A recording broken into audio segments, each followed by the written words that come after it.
Hello, everybody. As we're just waiting for everyone to join in, aloha. Felina Mai, and let me just stop sharing real quick. And we have a quick activity before we get the meeting started. It's called Mettleimeter. So before we get into the formal introductions, while we wait for everyone to enter our meeting tonight, feel free to go to menti.com and use code right here at the top of the screen. And just let us know where you're joining us from, and it should show up as you answer. The link and the code is also in the chat. If you open the chat, you'll see that. I'm going to add it again, because if people weren't here before it was posted, they won't see it. Oh. You have to, yeah, I learned that earlier this week. Joining us from Opaika'a Stream. Welcome, just down the road from you. I really hope that. Can you guys hear that in the background? All kind. Kalamai, that's my dad. The life of Zoom, you know. All right, so we got some answers coming in. We got Wailua Uka, Kauaʻi, me too. All the way up in Wailua. Yep, so if you guys are joining us, if you're joining us, please go and head over to menti.com and use the code above. Oh, Kalaheo. And we're gonna have this question up for a little bit longer, and we also have a ending question as well. So keep that link open for the end of the meeting tonight. Just let us know where you're joining us from. Kealia, we got some people from Kealia, oh, two from Kealia. We got, let's see, we got Puna, Hawaii Island. Oh, Spark. More from Kalaheo, Kekaha. Oh, who's joining us from Kokeʻe? Yeah. You guys got excellent service. All right.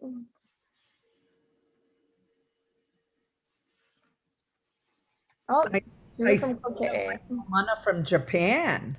Oh, yes. Yeah, go ahead and let us know where you're joining us from. Japan. Awesome. We're international tonight. All right. Do we still have people coming in?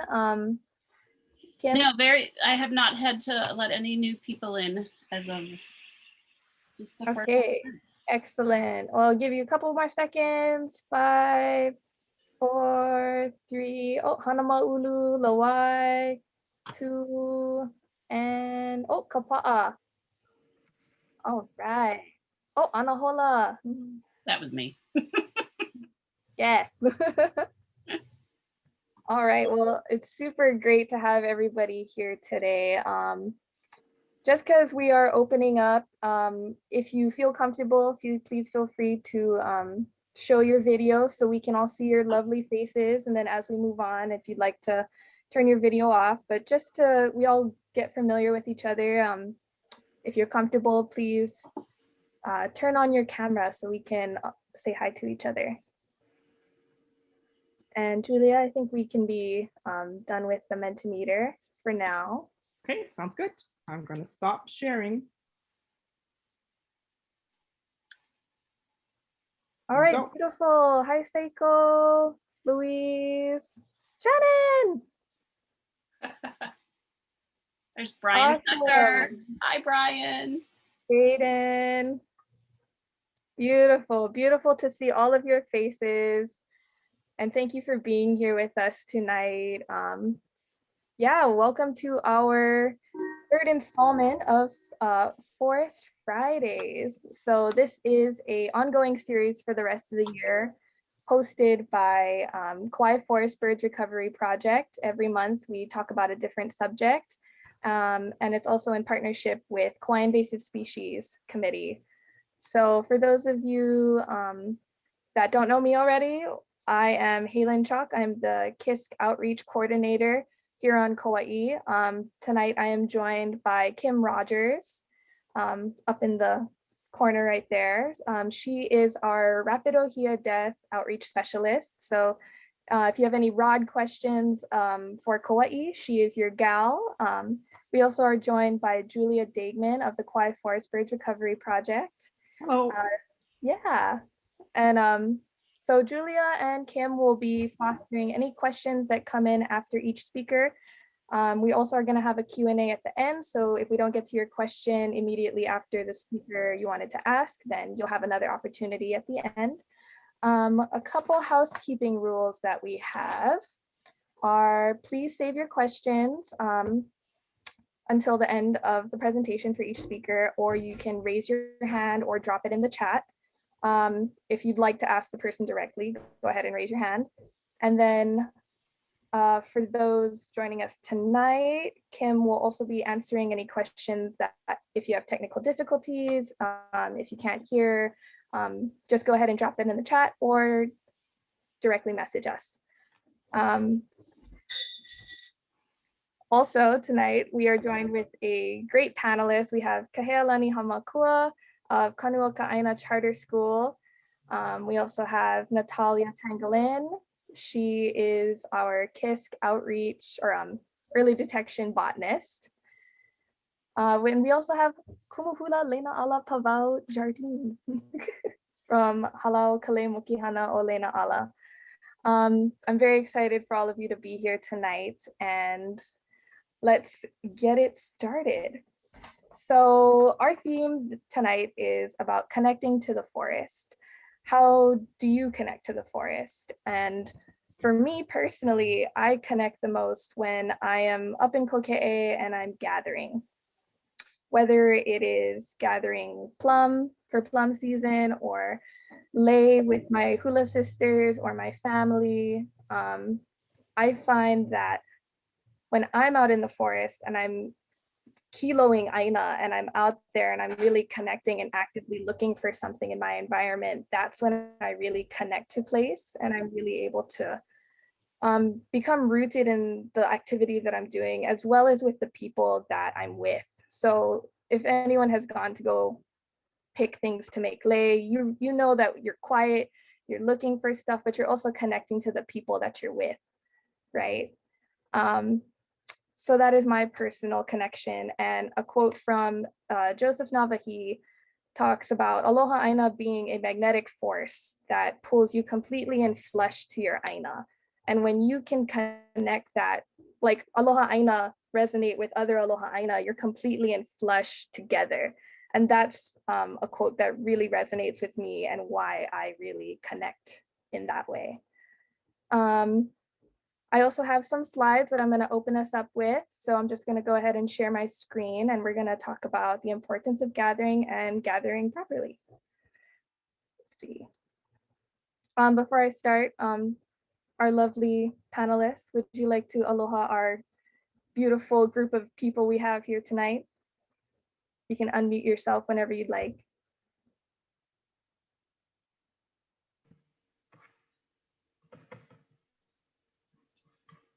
Anybody? All right, does that include us too? Yeah. If you'd like to aloha our audience. Okay, mai kahiki nā kalapuka I ka hae ai ka mole o lehua. Aloha nui a ka kopakahi a pau o wauno o Kahealani Hamakua. He kumu au no Kanu Ka Aina ka oha ma Kauaʻi nei. A he wahi mahalo ke ia ya o kopakahi a pau no ke kono ana mai. I am truly and deeply honored to be here today to share, my little ike that I have that I would love to just bala'au with you folks today, and no laila mahalo, mahalo, mahalo.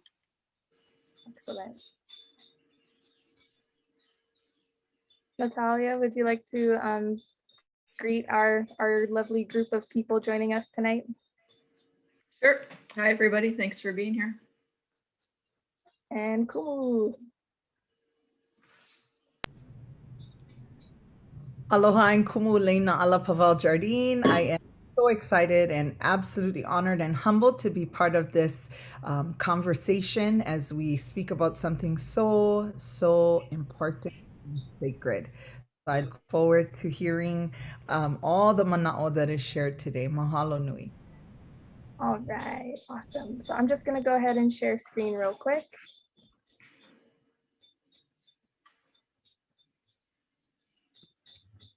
All right. So as we know, it is May, and most May Day celebrations were happening today, considering that May 1st was this past weekend.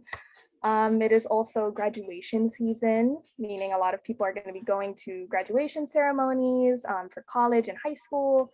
And we also have Merry Monarch coming up in about a month. So exciting.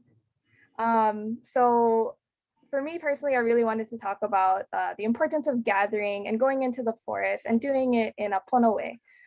Just as a pono disclaimer, whenever we are gathering, whether it's going to be on private land or on public state land, just disclaimer, when you go out to a private land, just always ask before you go somewhere and ask if it's okay to gather in that place, know where you're gathering from. If it's out on public land and if it's not for cultural reasons, be sure to go and check out getting a permit. That way DLNR and DOFA are able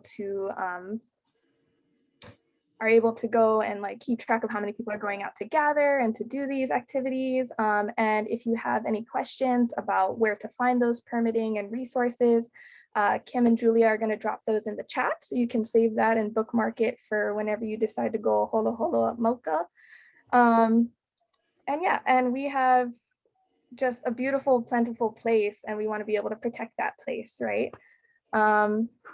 So let's get it started. So our piece right now is called Malama Maile. So recently, as someone who has gathered for very special reasons, I personally have seen Maile patches that were once very lush and plentiful have been totally decimated, sometimes unknowingly, sometimes there's a lot of traffic on a trail and there isn't a proper boot brushing station in that specific place.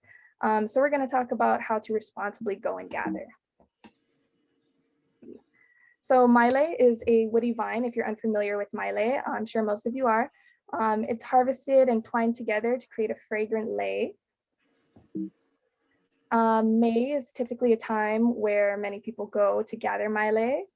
Here we have the women of Halau, Kale Mokihana, Leināʻala up here, or even as ho'okupu. So in this bottom left picture, I have ho'okupu that I gave at Mauna Kea. So Maile is also something that you can give as an offering or ho'okupu. So how can we all practice and promote proper gathering? First step is to always ask permission. That could be asking permission for private landowners or public spaces getting a permit. And culturally, for me, that would be oliing and asking permission to gather from a place. Second is to biosanitize your gear, and this means all of your gear. This means your pruners, your gloves, your shoes, even the bottom of your pants. So anything that's going into the forest, even if you're not going to look for lehua, there's always a chance of spreading rot, especially here on Kauaʻi. So we really want to be safe with brushing off all the mud before we go into a place and biosanitizing with alcohol. For me personally, I also like to prune after I go and pick Maile. This helps the bush itself grow out more, and it's able to create more vines for when I do want to go back and I want to go and gather again. And then lastly, you want to pick only what you need. So anytime we go and gather, we always want to take just what we need for ourselves. And then to prune, here's an example of a healthy Maile vine. The next slide is going to be a dried out vine that still needs some time to recover after someone had gone before me to pick and hadn't pruned off those stalks that they picked from. And then I always pick right above a node, which is where the leaves are coming out. So it's able to grow and start propagating again. And then let's see. So there's a difference right here on the last slide of a really dried out vine that someone picked and then didn't prune after, and then a healthy one. Alrighty, awesome. So if you have any questions about that or want to know more about getting permits, proper permitting, go ahead and check out the links in the chat. And bookmark that for when you want to go holo holo at Mauka.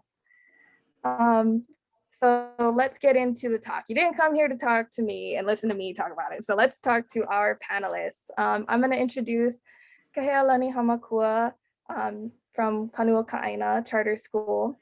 Thank you so much for joining us tonight, Kahea. I am so happy that you were able to come and speak about the importance of language, knowing a place name, and your connection to the forest. Yeah, mahalo nui. Thank you I'm so honored to be here. No uiho personally, my connection to the forest, as a Kanaka Hawaii, in general, we're connected to land, right? In general. And which is simply, it's because we are one with our Aina, yeah. Maka ike Hawaii. The Aina, the forest, the kai, all environmental elements in that aspect are a part of us, yeah, and as we are a part of them. Just like that olalo no eao, I'm sure that you folks heard it before. He ali'i ka aina, he kawa ke kanaka ai. So the land is the chief and we as kanaka are the servants. And so connecting with the forest is simply just because that we are one. But another way that I love to connect with our forest is understanding and breathing life into the importance of the vahi, the inoa vahiya, the place names. And so we're gonna go into why it's so important. Why is it important to know the place names? Yeah. So our kupuna, we're so akamai, they're so intellectual in being able to not only recognize, but also identify plants, animals by their names, most times being binomial or makavalu, as there's multiple layers of meaning. And we'll get more into that as we talk with Kumu Leināʻala as well. But we're also able to recognize the mass amount of vegetation units, such as landforms, plant communities, and the type of ecological zones, which is what we're going to talk about, the Vau, yeah? Vau Akua and Vau Nahele. Yes, mahalo. I'm going to go ahead and share screen for your slides, but tell us a little bit about yourself. I know you come from Molokai originally, and then you have your ohana here out in Hanamaulu and beautiful keiki, and we're tell us a little bit about how you personally connected to the forest here. Well, for me, I mean, I'm originally born and raised on the island of Molokai. I moved here a few years, 12 years ago, 12 years ago, and I'm still here on Kauaʻi. I'm a mommy of 5 keiki. And for myself, I connect here to Kauaʻi mainly because if I look at my genealogy, our family was originally from Kauaʻi, Lauaʻikai, specifically. And another connection is having that pilina with Kokeʻe, or Kanaloa Hulu as we know it. And the reason I bring that up is because I was connected to that area specifically because of my late kumuhula, Dana Kauaʻi Iki Olores. That is my kumuhula. And we connected back together when I moved here to Kauaʻi at Kanaloa Hulu. And so that is my special connection to Kauaʻi's forest. Beautiful. Mahalo for sharing that. Mahalo. All right, we're just gonna share screen right now. And here we are. Okay, Olelo Hawaii and the importance of place names. So I'm not sure if you folks know, but Olelo Hawaii wasn't as spoken as it is today. About 30 years ago, it was more like a dying language. I mahalo my kupuna because I was blessed to have been able to grow up in the Olelo Hawaii and Ike Hawaii through my ohana and through kupuna on Molokai. So I mahalo that and know that it's important because it's our host culture language. We live in Hawaii. So why not perpetuate the language of the land that we live on? Yeah. Anyhow, we were gonna go into the ecological zones. Hawaiian term, we're gonna call it Vau. So Val, which is the general term for inland region, usually forested, not necessarily dangerous, but often uninhabited. Yeah. So we would classify it more of like a rainforest. Yeah. And the two places, because they're so much different, as you can see it in the slide over here, there's multiple zones. But we're only going to talk about these two, Kauaʻi and Nahele. And the reason for that is because the places that we're going to be talking about actually is in these type of zones. Yeah. So Akua meaning God, gods, goddesses, spirit, divine, supernatural. This is kind of like the realm of the supernatural where you're able to tap into your spiritual self in the Akua. And so funny because I was watching Helen speak about her last Forest Friday, and she spoke about the moon, Hua. And it's funny because coincidentally, Akua is the moon right after Hua. So it's also a moon phase, Akua. So that Val Akua. So just thinking about that, we're thinking about the supernatural spirituality in Akua, the Val Akua. And then we have Vau Nahele, yeah, or Nahele. Nahele derives from the word Nahelehele, which is weeds. It's not the type that we think that we see on the side of the road. It's just anything that grows. Yeah, so Vau Nahele, generally a term for inland upland forests. And a saying that they say with Nahele is, or for Vau Nahele is, O ka Vau Nahele he vaihona no ka vai ola akane. So you'll hear a lot of Hawaiian proverbs throughout our speaking today, but the forest gives the life-giving waters of Kane. And Kane, as you folks know, is our Akua, or the god of fresh water or life-giving waters. So when we talk about the different place names that we're going to be featuring today, let's think about Vau Akua and Vau Nahele, a place where we can tap into our spirituality side, a supernatural place, as well as the lush environment of the Nahele. Mahalo, mahalo. And then we also journey up to the Alaka. All of the places that you're talking about today are actually work sites as well for Kauaʻi Invasive Species, as well as the Kauai Forest Birds Recovery Project. Amazing. That's amazing. Okay, so Alaka. I'm sure you folks heard this word a few times. It's kind of like a known word, Alaka, to lead, to be a leader.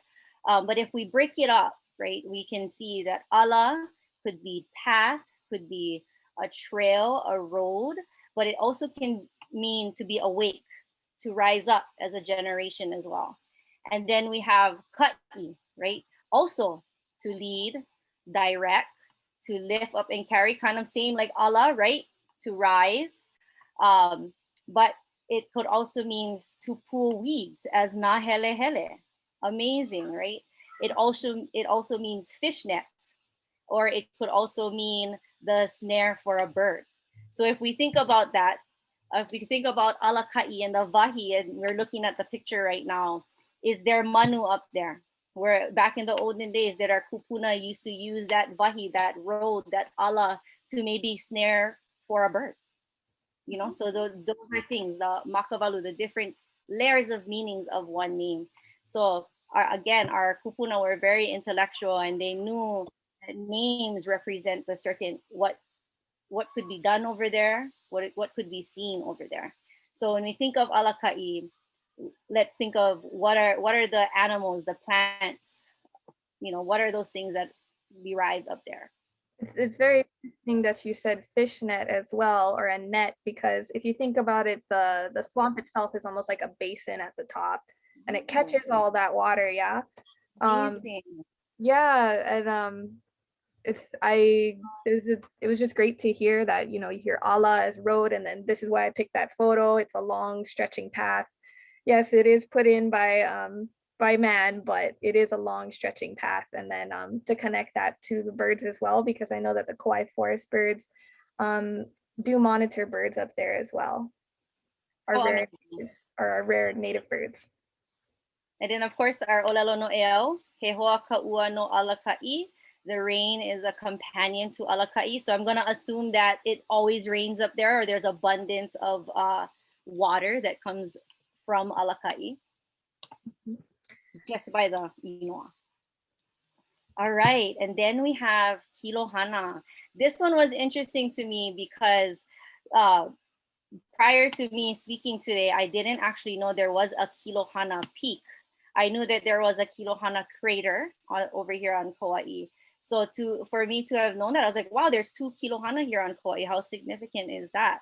And not on top of that, Kilohana is also a name used throughout Hawaii. So on Molokaʻi, we also have a Kilohana, which is located in Ualapu'e, which is on the east side of Molokaʻi. So very interesting how our inoa, our wahi, inoa wahi can be throughout Hawaii, yeah. But anyhow, so Kilohana in itself is extended meaning is excellent, right? And if you look at where it stands in this picture, this is from Kilohana, right? I'm assuming. Look at how excellent it looks. Very high, very up there, right? The lookout top view, high point. And if you think about excellency, you think high point, right? So Kilohana. And if we break it up, we see kilo, to watch, to observe, to look around, right? And it's also and it also could mean like an astrologer, you know? So if you think about kilo, you think about looking at our skies and the clouds, the color of the sky, the stars. And so those are the most important things to kilo, right? Or even and then we have Malamai. Just to touch on that kilo as well, is that when you know, you are looking for a rare forest bird, that's really what you do, is you kilo and you look for that. You know, it's not like they're not all of them are large birds. They're actually all very small birds to go. So when you're up in that area, you're kiloing for them. Right. And I forgot to mention, kilo could also mean to gather the remains in the soil after you pull out a crop or you remove a crop. So that is also an interesting thing, especially being that it's in the Wauakua, Waunahele area. And then we have hana. Yeah, hana is also another word that I think is pretty used often. Yeah, like we go, oh, mom stay at hana or dad stay at hana, which is working. Yeah, labor, our job, our employment. And so when you think of kilohana, the hana to kilo, the work to observe and to look. So just very interesting to hear, to put these words together and then come up with Kilohana, the place, the wahi. And I think anyone who's done this hike knows that it is hana to get out there. It is a whole thing to get all the way to Kilohana. It is, I mean, if you've done those stairs and you've done this hike, you know that once you get to the end, you get to the lookout, that it was a well-earned view. I like that. Lucky to get it, you know? And I like that, well-earned. Yeah, and even Queen Emma did a whole tour of the islands, and when Queen Emma went up there, there's a whole story about her going up on horseback and going when there isn't a whole boardwalk to go on, and she went to Kilohana Point. Amazing. And then I know Halen actually shared with me too, which I thought was super cool, is the Kilohana that we see right now overlooks Halele'a area, more Napali Waimea, you could see all of that side. And if you go to the Kilohana crater area, then it overlooks the Hanamaulu, Nawili, all of the what we know as Lihu'e side. So it's just amazing how, you know, high point, how Kilohana it is. Yeah. All right, and then we have Pihea. I thought Pihea was interesting. This is the first time I ever heard this inoa, Pihea. And it pretty much describes this area. And believe it or not, I've actually never been to any of these places, and we can talk about that in a little bit. But Pihea, Kawava Pihea ana manu, right? So if we think about P, it's the sputtering, the sound of, and the hair, to call, kind of like my name, Kahea, right? To call. So Pihea, the sound that the birds make. The birds make. And so I've never been to Pihea, but I did look it up on a topographic map, and I've noticed that it kind of sits in like a bowl. I don't know, like the ridges make kind of like a bowl. So if you think about that, as a musician, when you sing, it kind of like acoustics. It has a nice acoustics by the way that the mountain is shaped. And so I thought that was interesting with the Vava, Pihea, and the Manu. And I'm gonna assume that there's plenty Manu up there. Yeah, and it's interesting that you say that you've never been to these places, but we I guess a few questions for me would be, as we go through these names and we makavalu these names, for you, what is the importance of knowing the names of these places and perpetuating Olelo Hawaii in that way, and why you have chosen, even though you've been here for 12 years and you've never gone to these places yet? Yes, it's interesting, and it's funny because I felt a little bit shame after Hayden was asking me, and I was like, oh, it was hard for me a little bit to kind of talk about these areas, especially not being able to have or never went there. And it's because you can really get the deep meaning of different places by going to that area. So if I went to Kilohana or Pihea or Alaka, then I would really truly be able to embrace the true meanings of the names by kilo, right? By kiloing the vahi. But for myself personally, that's funny that you said that, but the reason why I choose it spiritually, for myself as a Kanaka Hawaii, I feel like I should be invited. If I don't have a reason, or if I'm not invited, or if I'm not called to that area, I won't just go just to take a picture or do any of it. That's not, for myself, that's how I perpetuate the vahi, is to have respect for the vahi without entering without permission, right? So for instance, I'll share this with you folks. Being here 12 years, I've never been to Polihale up until 2 years ago. Crazy. And I've only been to Polihale 3 times, but I've only went there for a reason. I didn't go just because I've seen multiple pictures of it. It's beautiful. And then I finally went there. I was like, oh my gosh, I can see why everybody goes. But for myself, because I know the history and because I know the stories and the meaning of the vahi, the name of that vahi, I wasn't gonna go just because. I needed to have a reason, or I needed to be invited to be there. Mahalo for sharing that perspective that you have. I would like to open the floor for anybody that has questions, or Julia or Kim, have you seen any questions roll in? I'll go ahead and stop sharing screen. And then I guess one more question for you would be, what's the importance of perpetuating these wahi inoa and these place names for you as a kumu yourself? For myself, a lot of the inoa hold ike, right? As we've seen now, breaking down the inoa, there's mo'olelo stories that is told within the wahi inoa. And so the reason to perpetuate it is because if it's gone, then we no longer know the reason for those names of those different areas. Beautiful, mahalo.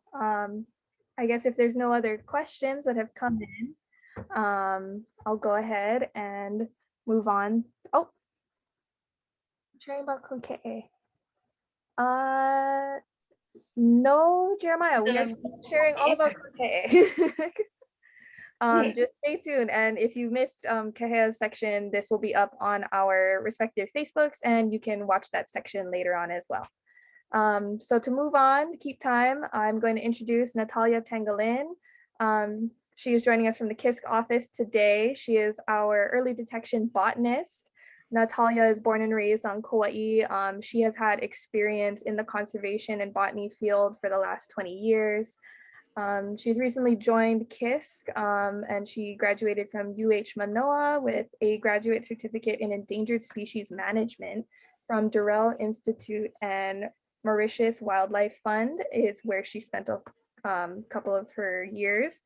And on her off days, she likes to propagate rare native plants, which we really appreciate her for.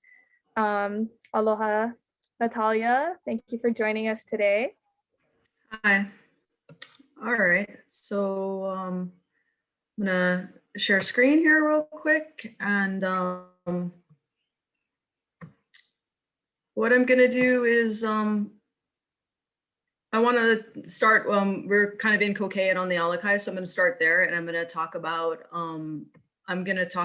a KISC target that we're dealing with on the Pihea Trail. You guys see my screen?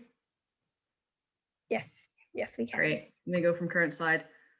So yeah, this is a KISC target that we're dealing with. Yes.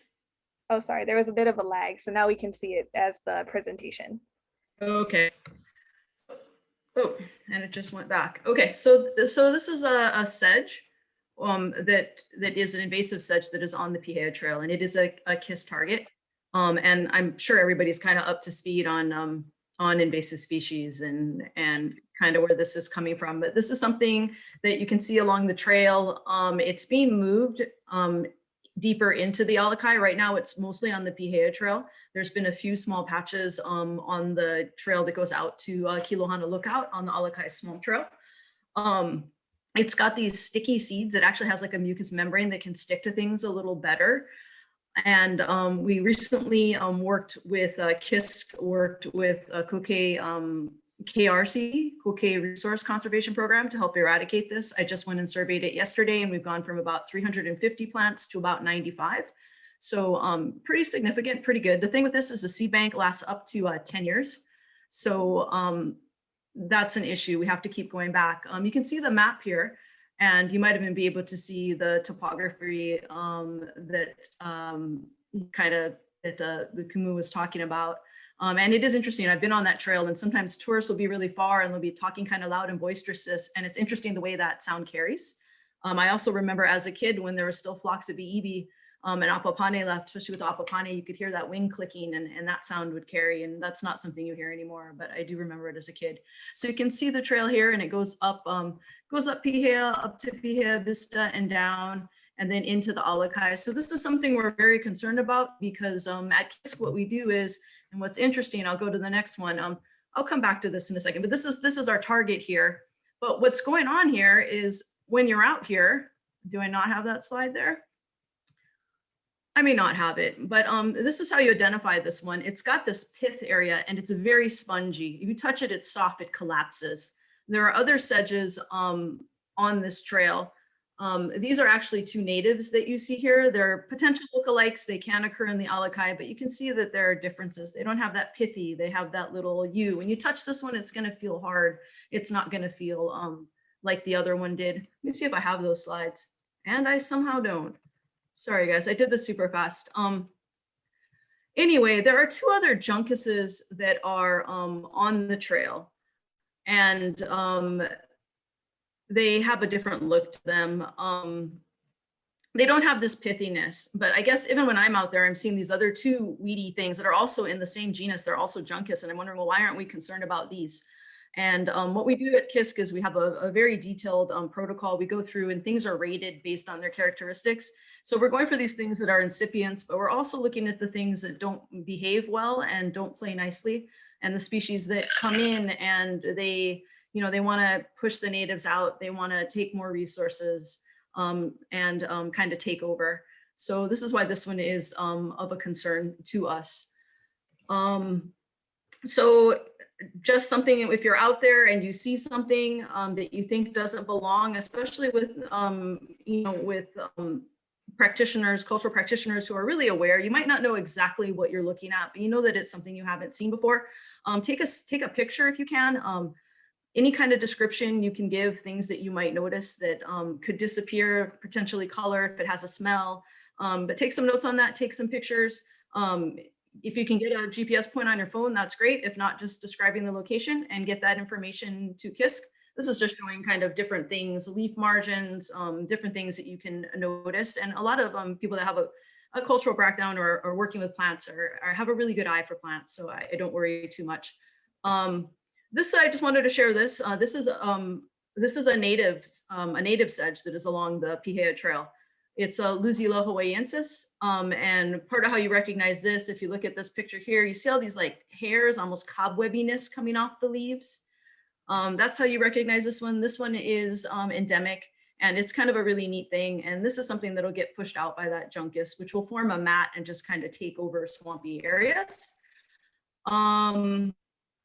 These are just the plants that are endemic to the Kokeʻe region and also to the Alaka area. And I wanted to share some of those just to show kind of the flora that we're trying to protect. The one with the big white flowers is Kopiko, and there are several different Kopikos. This one is grandiflora. I think there are about 15 left in Kokeʻe. And it's a gorgeous thing. Those are really nice big flowers, maybe over an inch long. Next to it is a Labordia. And this, I think, has 4 individuals left. It's a plant that has a separate male and female plants, which is common in the Hawaiian plants. Since this talk was about collecting, I just kind of wanted to show more how the scientific community collects. Those are bags up, which were used to catch that seed. And a lot of plants were grown, and hundreds of these were planted out into the exclosures. I don't know how they're doing. I haven't had checked in with that project, but they have been outplanted successfully. And this is one of my favorite Kokeʻe plants. This is the haha up there, the Cyanea leptostegia. The picture in black and white is an old rock picture. You can see that this thing used to go up to 40 feet tall.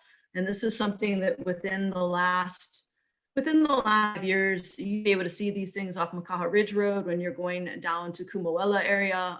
You don't see this anymore. This thing is disappearing, and it is considered common, but try to go find it these days. And it forms those beautiful, thick purple flowers underneath like that.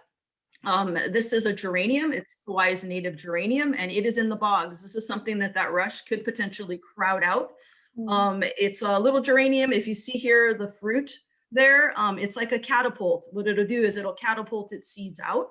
And this again is a Kauai endemic, and just in the Alakai and just on the bogs on Kauai. When I would see this thing, there were maybe 300, and I'm hearing less than 150 left now. And that, I think, is it. I don't know where those other slides went. I must have deleted them. Mahalo for that. Yeah, that is that. Let me get out of share screen. Oh, good. Mahalo, Natalia. That was great. That was, I mean, to see all those, it was really concerning to hear the numbers that those native plants are at right now. I mean, thank you so much for sharing that. And for anybody who has any more questions, or, you know, you're wondering about reporting anything you see in the forest, like feel free to email us at kisc@hawaii.edu, or even call us and let us know, take pictures. It always helps. Before we go, Natalia, I do have some questions for you. So we are talking about how we connect to the forest, and as someone who's spent almost 20 years as a botanist and spending time in these environments, how do you connect to the forest, personally or even professionally? And do you what are some of your favorite plants that you love to see in the forest besides the haha? I think that most of my connection with the forest, just because of, most of us spend 40 hours of our life in our jobs. So most of my time has been luckily spent. Now I'm working with KISC, so I'm more working with non-natives and aliens, but I spent most of that time working with natives. So and in a capacity where I was observing. You're just kind of constantly observing, you're moving through, you're looking for different colors, different patterns. So I spent years kind of doing that. And it's different in that my collecting was, I probably made more than 4,000 herbarium specimens, where you cut a piece of a plant, you press it on a piece of paper, you dry it. And I did have pictures on those that somehow got lost. But so that's kind of been more my collection mode. And those go mostly into the NTBG herbarium, which I think is going over 90,000 specimens. And there's a value to that, but I would say largely my capacity has been as a witness. And what I really witnessed is a huge decline, even in my, in my short span, where you would go into valleys, and the guy I would work with, who's been working over 30 years, would tell me there used to be hundreds of haha in this valley. And I would walk in and see dozens, and I walk in today and you're lucky to see 1 or 2. So I think my relationship, and also, on the science side, it's more of, like I said, I feel like it's been more of a witness. But I definitely, with the decline I'm seeing, do think there needs to be kind of more of a call to action, and we're done. And even with people growing these things, I think there's been too much of a disconnect between, you need a PhD to grow these things. And I do think that I grow a lot of native plants. I've been growing them for a private reserve. And it's not connecting with the forest, but sometimes connecting with land that is so highly disturbed and grazed, but seeing the plants you grow go back into that system and really help to make it better. So I do think, and it's great that we have charter schools, but it'd be nice to see people growing these species, growing it in their yards and connecting with them so that we can start to rebuild what has been lost, because it's being lost. Mahalo, I totally agree with that. Even if you're just looking to gather maile every time, or a'ali'i, or anything that you are fond of, if you're available to get those places, like when there's a plant sale, NTBG, or KNL, Kauaʻi Nursery and Landscaping, we highly recommend that if you are somebody that loves native plants, then look into getting your green thumb started and bringing those plants into your home and connecting to those things, and maybe even have that opportunity to collect the seeds from your yard and give them to people like Natalia, who are able to propagate a lot of it and, you know, save these species. Mahalo, Natalia. That was a great talk that you had for us.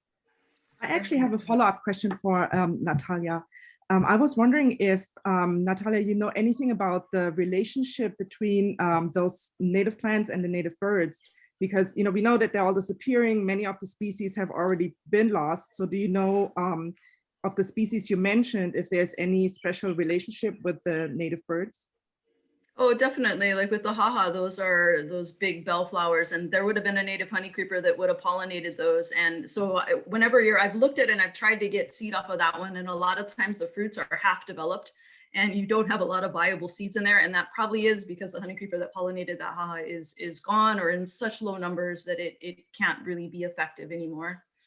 But most things have an issue with they're being now pollinated by a honeybee or something that wasn't designed to pollinate that flower. So you get some, but you don't get good pollination happening. And then with the Labordia I showed, that has a separate male and female plant. So with that, it can't self. Some things can self, but when you're separate like that, you can't. Although plants are loosey-goosey, they can change sexes. I've seen a plant that's almost all female flowers, throw out a couple of males once in a while. So they are a little bit more, loosey-goosey, but without the pollinators, it's a huge issue for sure. And the birds are critical pollinators for so many Hawaiian species. Right. Thank you. We do have a question in the chat from Jeremiah for you, Natalia. When does hahalua blossom? I've seen it in the summer. Yeah. And then as the flowers get older, they kind of change color. So, but if I can recall correctly, I've seen it summer, June, July, August. Mm-hmm. Yeah. Thank you. Mahalo. All right. So moving on. Thank you again, Natalia, for joining us. And that was a beautiful talk. Very passionate call to action, especially for all of us that care about our native forests and plants.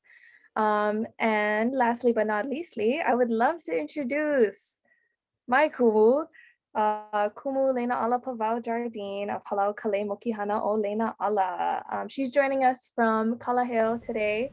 So Kumu Leināʻala began dancing hula when she was 3 years old, and she has danced her whole life. And she actually danced under Kumu Ray Fonseca, late Kumu Ray Fonseca, and she has since moved home, got blessing to begin teaching hula, which I am very grateful for, and some of our hula sisters are here tonight. And today she'll be talking to us about her connection to the forest in the role of a kumu hula and a cultural practitioner. Mahalo for joining us tonight, Kumu. Mahalo.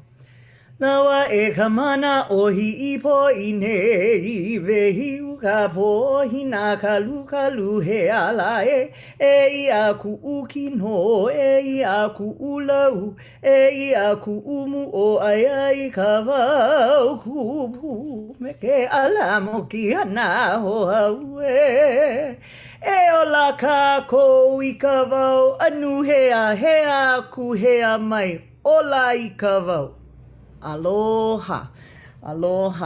That is aloha. That is our oli kuahu that we, our halau, share as we place ourselves in front of Laka and in front of her kinolau, which I want to share with you folks a little bit about that. Let me see. I'm not good with technology, but we're gonna give it a shot. So you know, as a kumu hula, from an olapa moving up into becoming a kumu hula, it is a journey.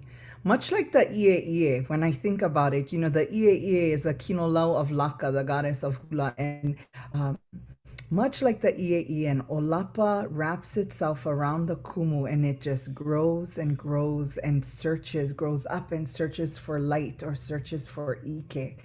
And so that is really the journey from an olapa to a kumu hula. And even as a kumu hula, we're always still learning. And this, what I've listened to today, is just tremendous. And I know my haumana is taking notes because I'm going to test them on all of this Ike that was shared today.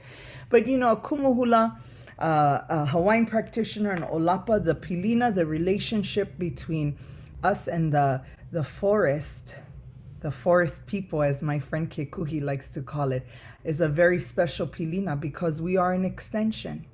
We are an extension. We are one. We are connected, right? And so let me click that over. Oops. All right.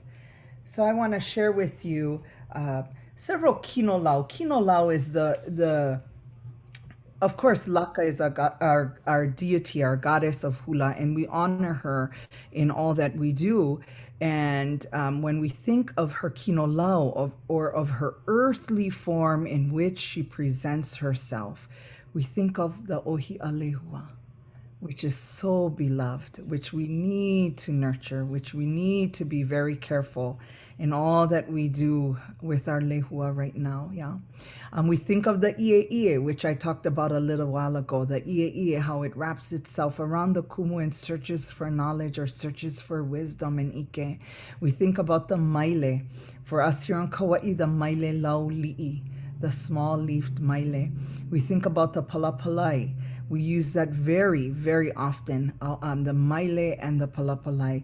Currently, of course, as hula practitioners, we do not touch the ohi'alehua. Now is not the time, yeah. So these are the kinolau, or the earthly, look, I should have been pressing my button, the earthly forms in which we look, and when we see these flowers, these foliage, we see Laka. We see Laka. When we put these things on our body, we become one, yeah? So I want to talk about a kuahu, or an altar. In hula, we have what we call our kuahu, or the altar. And you can look at the kuahu in three different ways. You can look at a kuahu as an actual altar. For example, in a halau, and I got this picture offline. My daughter helped me with this presentation. Mahalo, Breeze. You know, in many halau, you have this physical presence, this physical altar in which we place many times before special ceremony, before special events that are coming up in our lives as in the hula world. Like Mary Monarch, we would, you know, create our kuahu, and on this altar, or this kuahu, we bring the forest people, right? The green people. We bring the maile, the palapalai, the lama, which is a wood, that all of these different kinolau of Laka, to honor her, to create that sense of connection. And so this is one type of kuahu. The second is the forest. And you know, when we talk about the forest, this is the home of Laka, right? And so when we enter, my haumana know, they're listening, that is not our home, right? Our home is here in Kalaheo. So when we head up Mauka and we enter the forest, before even entering, we ask permission. We lay out our intention. This is not our place, but we would like to come. We would like to gather. We ask for blessings. We ask for permission to enter this place, right? And we share as to our intentions as to what the purpose of this gathering is. Okay. And as we venture through the forest, we always be very, very careful, looking down at what we're stepping on. Yeah. Every little step we make, you know, this is Laka's home. There's new life that is growing, to someday adorn us, right? As olapa. So the forest is the second kuahu that we look at as our halau, a second altar that we honor Laka at. And the third, I find this very special and gives me chicken. Oh, kalamai, my doggy. This gives me chicken skin. Is the olapa, the dancer. You know, once we are clothed or adorned with the kinolau of Laka, we become the altar. We become the kuahu. And so there is specific oli that we share when dressing our kino, our bodies. You know, there is specific oli and protocol that we do when we make our lei. All of this because the intention and the goal is to dress the kuahu, right? And in this case, as you look at Brailin Aiwohi, you can feel her energy, her spirit, her connection, her pilina. Not with, in this case, you wouldn't believe it, but she's in a dressing room at Mary Monarch.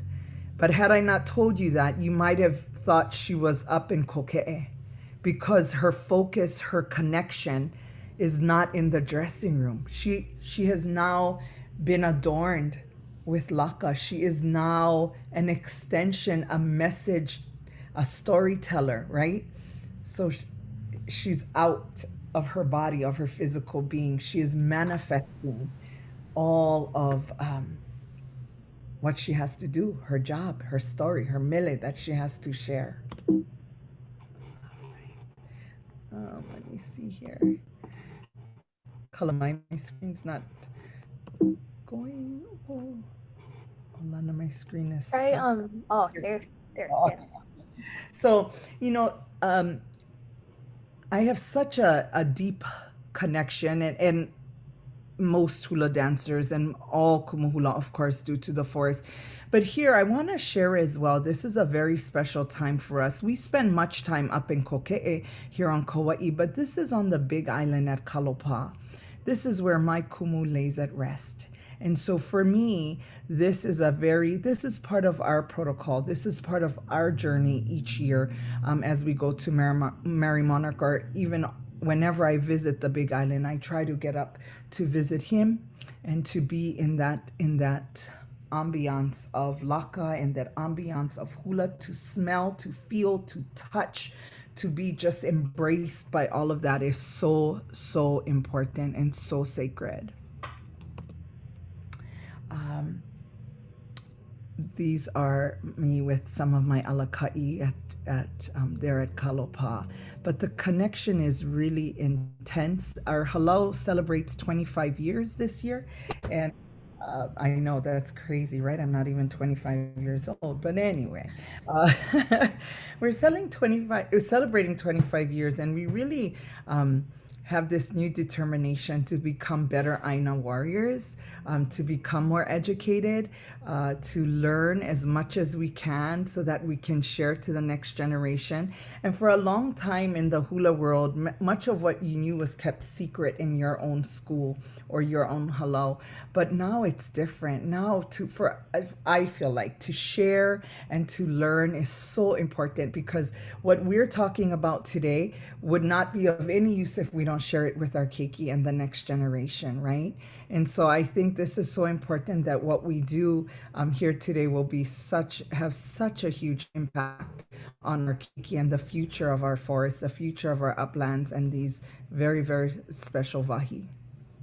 Mahalo, Kumu. Mahalo for sharing that with our audience tonight. I'd like to open the floor for anybody that has questions. If not, I have some in place. What are some principles that you instill in us as haumana, besides, I know that you talked about, treading carefully and we're entering a sacred space, but for those of us that are here that aren't olapa, what are some principles that you would instill as we enter sacred spaces like this? Well, like I said, right, is asking permission. That's key, number one, asking permission and your intentions. I always tell my students, if you're having a bad day, you leave that back. That does not go into the forest with you, because what you pick, what you gather goes into your lei, and that lei goes on yourself, which is the kuahu, and that has to be all pono. It has to be all pure with the best of intentions, and the from the time that we gather from the start that we pule, we oli, we gather, to the time that we take it off and return this lei to the Aina, that is such an important part. Like, I go crazy if I see palapalai in the trash or maile. Oh my gosh, right? We don't do that. We don't throw a fellow human being into the aina. Better yet, I mean, into a trash can. Better yet, a lei or something so special like this. So for us, from all the way to the end of that lei now holds so much mana, holds so much energy and spirit. I personally love taking my lei and giving it back to the Aina. Sometimes I go down to the ocean and I love seeing it, float away. But it's how you dispose of it, and it's not disposing, right? It's bringing it home. It's bringing it home and allowing it to that cycle. Yeah, I would say that connection of viewing the forest as a sacred place and as a deity and as a person, going up to gather, creating your lei, and then having that full cycle can almost be paralleled with the natural cycles of our akua that happen in nature, that our watershed starts up Moka and then it works its way down to the kai. Just in those practices that we do. And I mahalo you so much for taking us. I think the last photo was that from the first year of Mary Monarch when we went to Kalopa. Oh, yes. Yeah, just mahalo you again for instilling those values in us as haumana of yours. I know we are a little short or running a little over time, just a couple minutes, but we do have one question coming in, and I'm gonna have this as a round robin for all of our panelists. And this comes from Ryan Oyama. He says, we know that the biggest risk to our health of our forests is the collapse of native forest bird populations. We know that rats, mosquitoes, and other serious threats are for our forest birds, as well as that relationship between native plants and forest birds. So we need to do everything we can to protect them. Right? So how do we raise cultural, political, and financial support for these native species that are going extinct, in your opinion? I'd like to start with Kumu, and then we can go through Natalia and then end with Kahea. So again, how do we raise cultural, political, and possibly financial support for these native species that are going extinct, in your opinion? Well, I think we have to just everybody has to be concerned about this. And everything is alolua, it's two parts to it, right? So from the ocean up to Mauka, we have to malama everything, right? From the birds to the plants to our water flow, everything. It's full circle. It's full circle. And so attention has to be given to all these different things. And as Kanaka, we have to reach out. We have to push for financial support from our legislators, and we can do it, because we need that support, and we need to get into our schools. We need to get into our public schools. Our keiki need to learn how important this is. And one of the greatest things I found about my daughter attending Kawaikini, she was immersed in these kind of topics all the time. I learned from her, when she came home and said, "Oh my gosh, Mom, we learned about this bird today," and da da da da. And I mean, just incredible. So we have to support that big, vast native species, that we have, and we have to just push forward. We have to speak up, come together, hui together, and move forward now. And that's why you have us, Kim, myself, and Julia. We are the public outreach people, so it's a small team, but we're working on it. We tried. Same question, Natalia. I mean, we already kind of answered this question of wanting to propagate these native plants, but any other comments you have on how we can further bring awareness to our native species that are going extinct? I think the Kumu put it really well, and I'm encouraged to hear terms like Aina warriors. And I was reading, I recently read the Braiding Sweetgrass, and I thought it was interesting. And then, in Hawaiian culture, you always hear about Kalo being the older brother to the Hawaiian people. And she was talking about that culture where the sugar maple, this maple, was the older sibling to their people. And I think that indigenous cultures seem to see the plant world and the plant kingdom and, you know, the natural surroundings as something to be honored and something that is important and a part of us. And so I think having leadership from the community coming forward and having Aina warriors and standing up for these things, that's excellent, because the scientists, like, it's not enough. Like, we can go out there and we can watch it decline, but we need the kids in the schools knowing these things. We need them growing these things. And the charter schools are excellent, but we need it in the public schools, because honestly, you put a Haole kid in a charter school and a Hawaiian kid loses a spot. That isn't right, but we need everybody on board or it's not going to work. So I definitely think everything you guys are saying and seeing the leadership coming from young Hawaiians is awesome. And I look forward to seeing more of that. Mahalo, Natalia. And finally with Pihea, same question. Awesome. I can only agree with everyone else. And for myself as a Olala Hawaii speaker, a way to raise it is to bring life to the inoa. We always tend to gravitate to calling different places and different areas by the nickname, and usually it's an English name. But to raise awareness and to really know the inoa Hawaii of the different places, and not just only for ourselves, but like, I am totally in agreement. Like, we should be teaching more of that to our next generation. And yes, in the public schools is the one thing that lacks that the most. A lot of the charter schools have that availability to have all of that cultural influence. Me being somebody that even went to those type of schools, so I'm not even familiar with how the public school works, but definitely need to have more cultural education in the public schools. But through Olelo Hawaii, I truly believe that is a great way to raise cultural awareness to the different native plants and the areas in the Wahi. Mahalo. We just have a couple other questions. Kim, we got a question from Kim. We have a question from Kim. Well, not a question. I just want to obviously echo what everybody else already said about that question. And I would just like to throw in two other ideas, and that is, because the question directly also asked about political, right? As individual citizens, we can write letters to all of our county and state representatives and just encourage them and remind them how important either these places, these plants, these birds, the flora, the fauna are to us. Because if they don't hear it from us, they're not going to know. So we need to bend their ear. So send them letters, send them monthly letters, write letters to the editor of our local newspapers. Get your voices heard in that way too. In addition to everything else, everybody else has already said. Yeah. Yep. Email, call, our legislators have, they are public servants. So don't be afraid or intimidated to, get what you're passionate about out to them. I highly recommend that as my own personal practice. And then lastly, I just wanted to remind everyone, if you want any more information about any of the topics we talked about, go back in the chat, or you can email kisc@hawaii.edu and we'll be able to send you all of the links we dropped in the chat tonight. We have a question from Sam Potter. He's asking, where can we send photos of invasives and where can I learn what endangered and native plants might grow well in my area?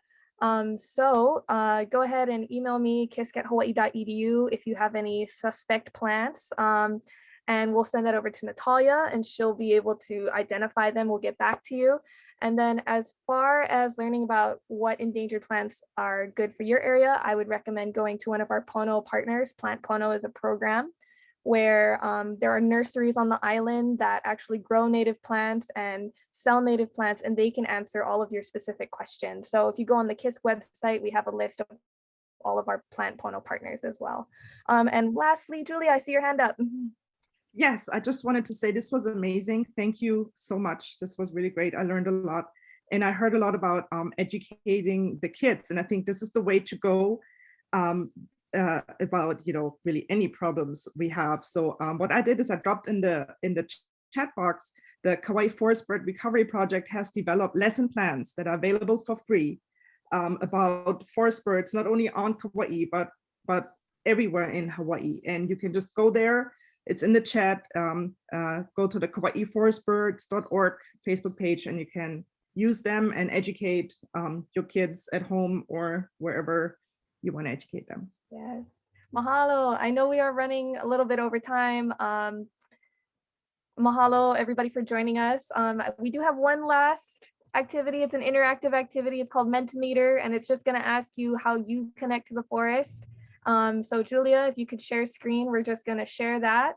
And again, mahalo for all of you for being patient and staying with us tonight as Julia gets that up.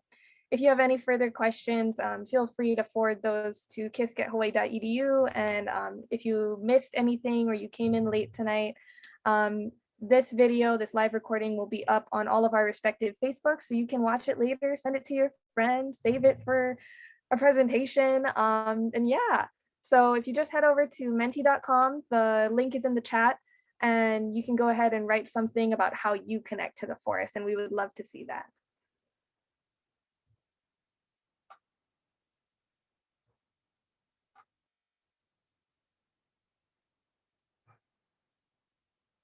Awareness, sit in quiet, be present. Bird watching, breath.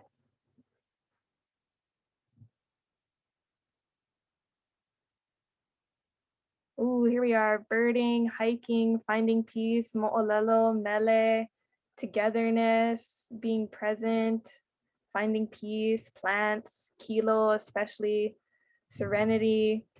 And I think for myself, I just wanted, I'm not gonna do it because I'm the host here tonight. For me personally, it would be defending the places that we care about the most, because we are at a critical time for our natural forests and native species. So Aina warriors and defending our sacred places and our very special and unique species here. We got awareness, more kilo, oli, respecting, koke'e, mele, Aina warriors, kilo for birds.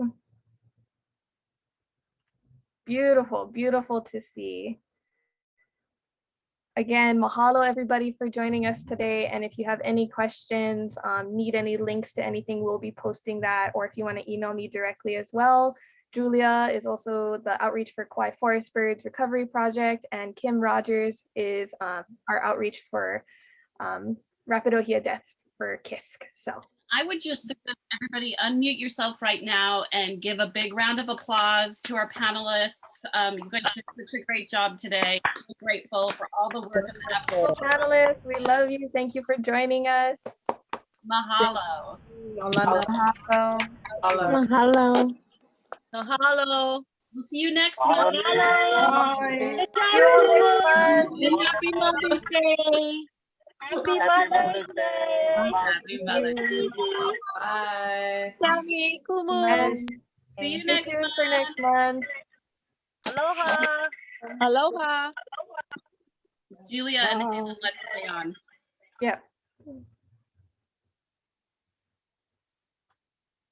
I think we'll stay